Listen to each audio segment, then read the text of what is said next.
Stacy Gage is a really it takes a lot to get me my excitement peak. 5-star means nothing to me. Best athlete I've ever trained was a kid by the name of Derrick Henry, who was a 4-star, and he's a beast. So like, I actually think he might not be human. He's probably alien. I've never seen anybody do the things he's done. Stacy's not Derrick, but Stacy has more intuitive things that you can do as a running back. He's fluid. He's explosive. And when you watch his highlight film, he does some things that I think are important. He stretches the field. He does a lot of those things. You have to be able to do those things. Now, what I will say is what's weird has been the recruitment at the running back position at Florida State since Mike Norvell's been there. Going back to the history of when Florida State football started when Bobby Bowden got there, if you look at every recruiting class, there's almost been a running back that goes to the NFL. And that's not just running backs and fullbacks. Billy Sexton, it's just when I was there. So in my recruiting class, Thomas Clayton, Leon Washington, Lorenzo Booker, myself, all got a chance to go to the NFL.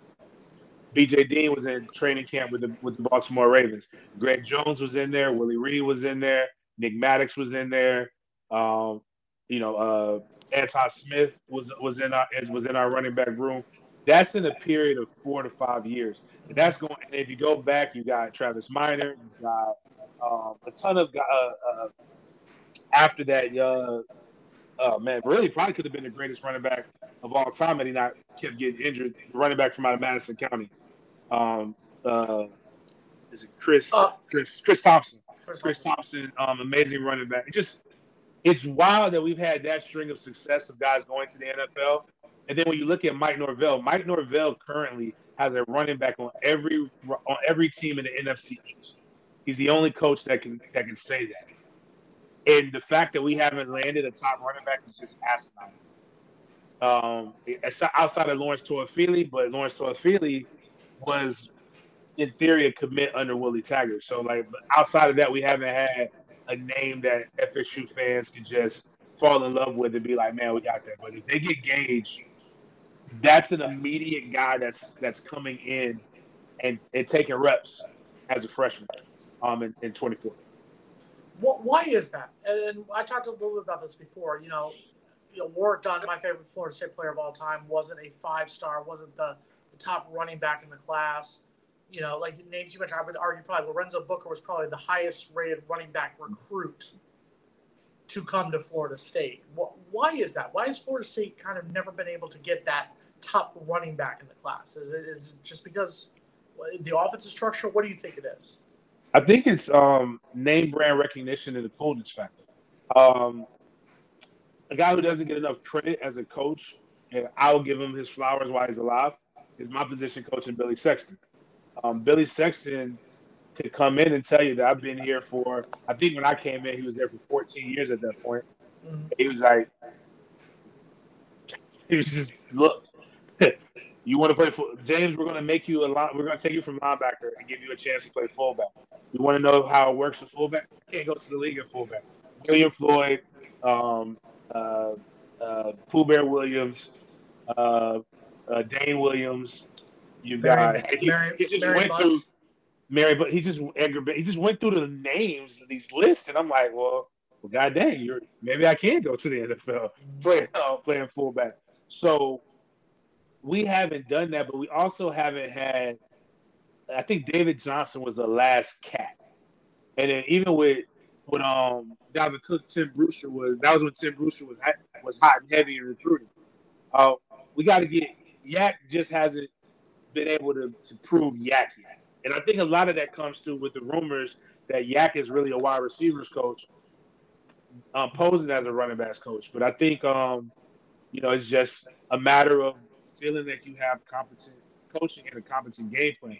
We also, you would think also off of the success of last year, we would have had more, but I can make excuses all day, but at the end of the day, it's just not getting done, and it should be.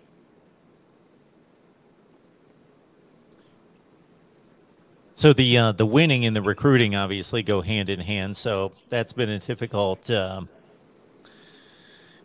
situation over the past 4 to 5 years. So We also, James, do you have anything on this Chris Parson? He got selected for the Elite 11 quarterback camp. Have you seen anything with him?